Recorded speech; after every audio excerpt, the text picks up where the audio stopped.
Hey guys, thanks for tuning in to Confessions of a Fitness Coach.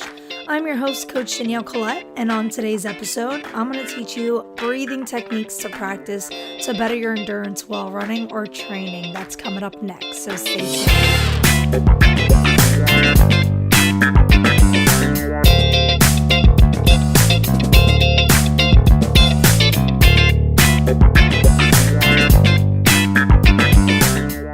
What's up, everyone? I hope you are crushing your day. So let's get into this breathing technique tips. A lot of people don't realize that practicing a breathing pattern while running or training can really up your performance. And learning to control our breathing and take deep diaphragm belly breaths compared to the out of control panic of breath that usually leads to you like fatiguing or losing that energy. So breathing is obviously important to life and to live in general. But, as we get stressed and intense through our crazy, chaotic lives, our breath becomes short, or, like short chest breaths, not intentional breaths, but it's not in a pattern. So, if you ever notice, maybe you could be watching TV or something, or maybe you're in a work meeting or you're driving down the road and that you're kind of holding your breath and you're tensing your shoulders for no reason. Then you kind of just loosen it up and shake it out. Taking the time to practice conscious breathing patterns can really reduce your stress, your tension, and, give you more energy. Hey guys, I wanted to interrupt today's episode. It is brought to you by a nutrient-dense food meal delivery service called Eat Right Meal Plans. Get perfectly portioned nutrient-dense foods delivered right to your door twice a week. And every meal that you order, we also donate one to Feeding Tampa Bay. So go to www.EatRight.life and use the code DANI, that is Danny, for $20 off your first order, and you get free shipping for life as well. And right now we're delivering to all of Florida and the Dallas, Texas areas. So be sure the website again is EatRight.life and the code Danny. Now back to the episode. When you're someone who's more short in breath and having those chest breaths instead of those deep belly breaths, it can really restrict our body, functioning at its best. So taking the time to practice can be beneficial to anyone of any age that is literally capable, especially if you're an athlete or a runner, or if you train, whether it's with, dumbbells, strength train, if you ride on a bike, or if you're yoga. It doesn't matter what you do. This will benefit for you. Just like with anything that you're going to learn, it takes time and it takes practice and it takes consistency. So let's get into the different forms of breathing. Most people take short chest breaths, just enough. While the best form of breathing that reduces stress and increases performance is deep belly breaths in the diaphragm. Now, great ways to practice this is laying down on the ground or a firm surface and putting one hand over your mid-chest area and one hand over your belly. And you can even use a book and put that on your belly instead of your hand. And now, when you're laying down, practice taking deep breaths in through the mouth 4 seconds. And now out through the mouth 4 seconds. Count them out. Try to feel the chest rise first, then the belly raise, your hand or maybe the book raises as you're taking that diaphragm breath. Keep practicing this deep breathing technique and notice how it calms you down. If you're someone who struggles with anxiety or panic attacks, this type of breathing technique can also help you as well. So, it's really, this episode's great for anybody to learn. It helps calm the nervous system down and brings oxygen to the lungs, the brains, and the muscles. And now, not what I can say about breathing and patterns and everything, it's not like a one fits all in this situation. While you'll be able to breathe in more oxygen to the lungs from mouth breathing, typically when you're breathing through the mouth, you're going to, by default, get more oxygen to the lungs versus the nose if you're taking deep breaths in through the nose. But a lot of people find, 4-second deep, slow breaths in through the nose and 4 seconds slow breath out through the mouth really helps calm them down as well, with training or running. Some people find that breathing in through one nose first and out with the mouth warms the breath before it hits our lungs. So, practice both, just open mouth breathing instead of through the nose and out the mouth, and then maybe practice in through the nose and out through the mouth. See what works best for you. Then, once you learn how to take, those deep belly breaths and pattern, take it to the treadmill or out for a run or a bike ride. So, if you're running, make sure you take a deep open mouth breath in 4 seconds and out 4 seconds as you run. Trying to see how many steps you take with each foot as your feet hit the ground or the treadmill, or maybe if you're on the bike. See how many pedal rounds, how many pedal strokes you can push down through those midfoot. Now once you practice a deep breathing control with more movement and at a slower pace to start, try speeding it up. So maybe 3 seconds in, 3 seconds out, speed up your pace a little bit. Try to keep your upper body nice and relaxed if you're running, don't tense up your shoulders. Your core is engaged and count and practice your breathing and see what works best for you. And like I said, there is not a one size fits all. Some people figure out a great breathing pattern like all on their own. And some people need practice and, training. Some don't even realize the techniques that they're using might be holding them back because they don't try anything new. You always want to try something new.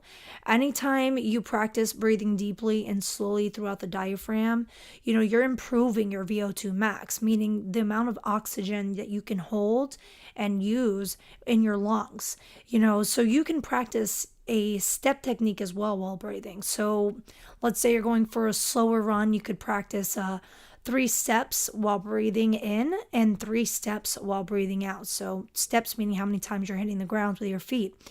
And so you can count that and practice that. And if you want to pick up your pace a little and see if you can get 2 steps while breathing in and 2 steps while breathing out.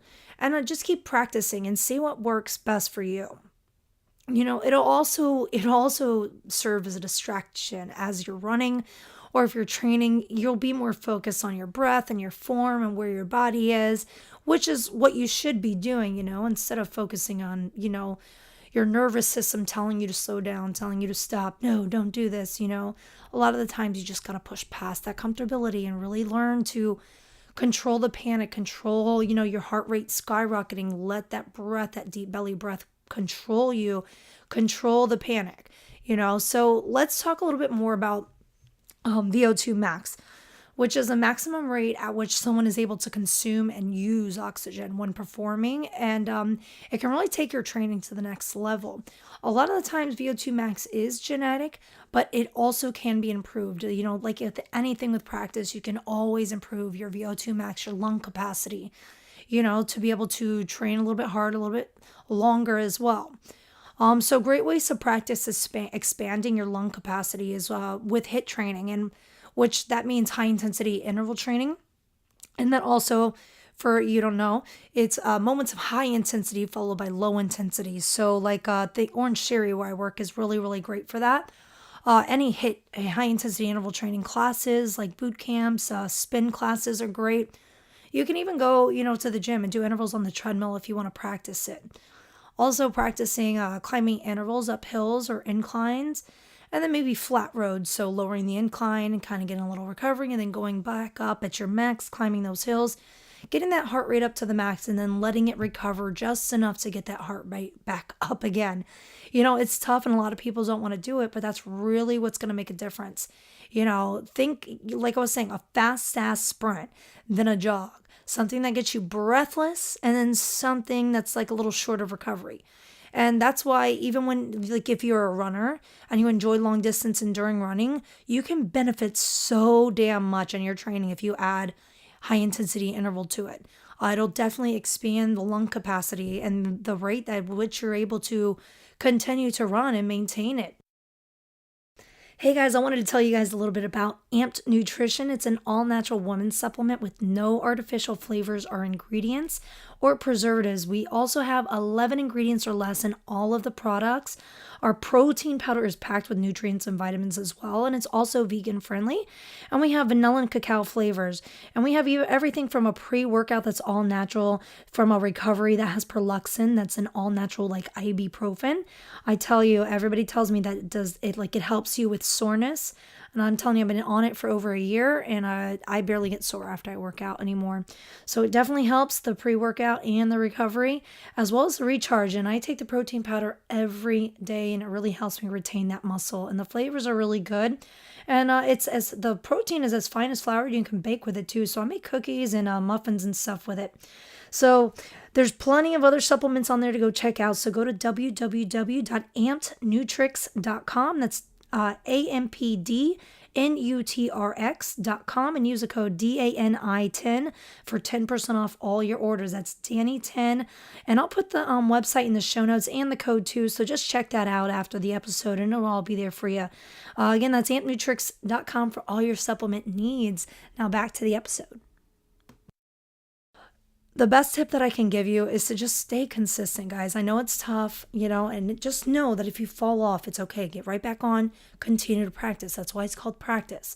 Just know when you're making a mediocre decision, don't keep being a basic ass bitch. Get back on the horse, get back to your goals. And like I say, nothing, nothing, and I repeat, nothing is going to stick with you if you don't keep and continue to practice it, like I said. So no one's going to get it done for you. You just got to suck it up and understand that your goals are important and that they should be a priority. Whether you're trying to lose weight, reduce your stress, up your damn game as an athlete, or just trying to get a new personal record at your next race or your marathon, or maybe Tough Mudder, who knows? Anyone can benefit from practicing this at home. And if you combine it with nutritional diet habits, like nutrient-dense food, hydration, drinking lots of water, not meaning coffees, teas, and all that stuff dehydrates you actually. All those caffeines, the Red Bulls, the Bang energy drinks, whatever it is. If it's not all natural products, it's probably dehydrating you. If it's not water, it's probably dehydrating you. So make sure you're getting tons and tons of water.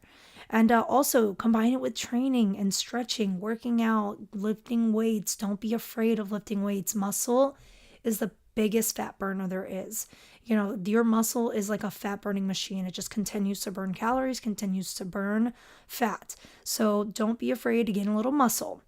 And, stretching, like I said, you'll be on the road to crushing your goals, living a better life.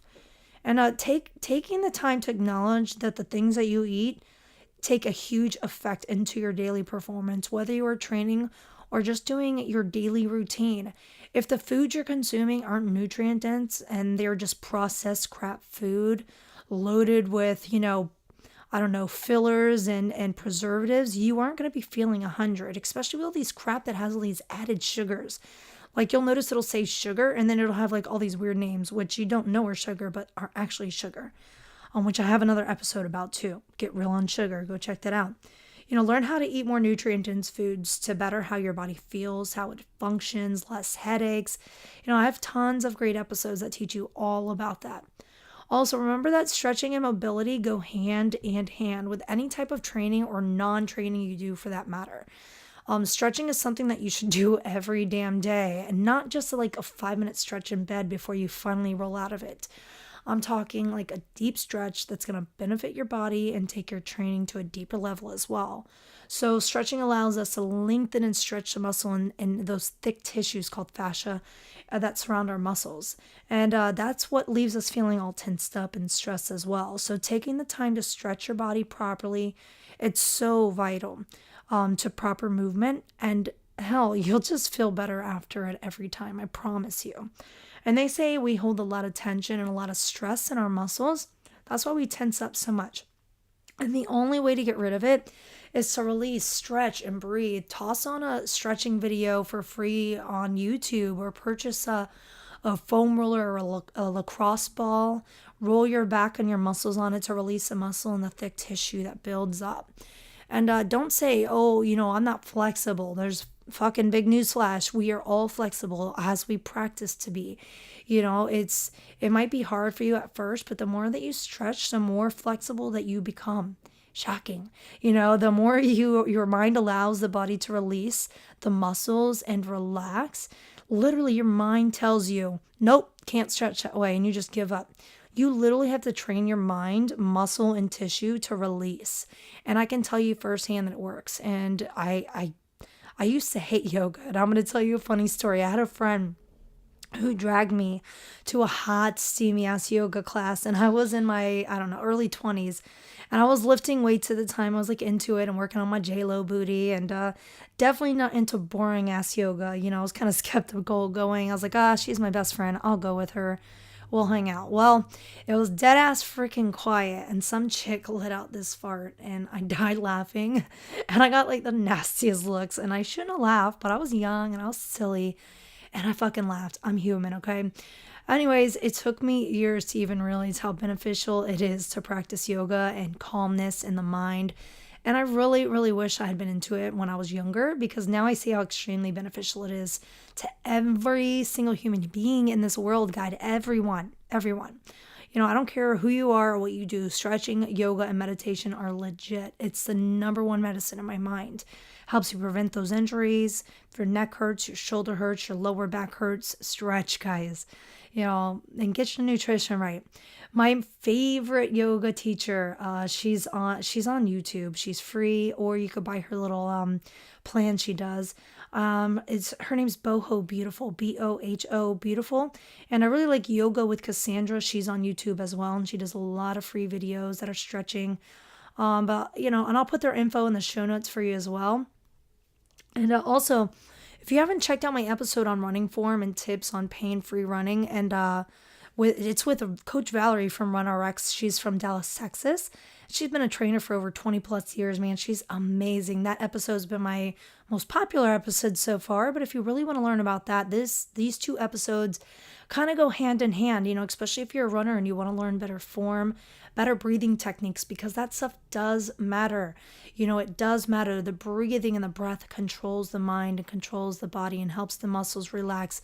And so I know you notice, you have to be running, you tense up, your jaw starts tensing up, you make these funny faces. It's, really good to add some breathing patterns to really help you relax and not tense up. So I hope this episode helped you learn in some capacity. Please be brave enough to share it to your friends and family on social media, and don't be afraid to tag me in it too. And if you have any time, leave a review and a 5-star rating. It really helps me get seen on Apple Podcasts and Spotify and stuff. But thanks again for listening to Confessions of a Fitness Coach. I'm your host, Coach Danielle Collette. Find me on Instagram, Coach Danielle Collette, with 2 L's, 2 T's, like 1-800-COLLETTE-CALLS.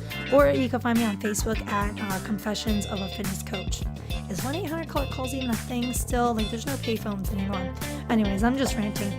Don't forget to go make your today your bitch, guys. I'll talk to you later.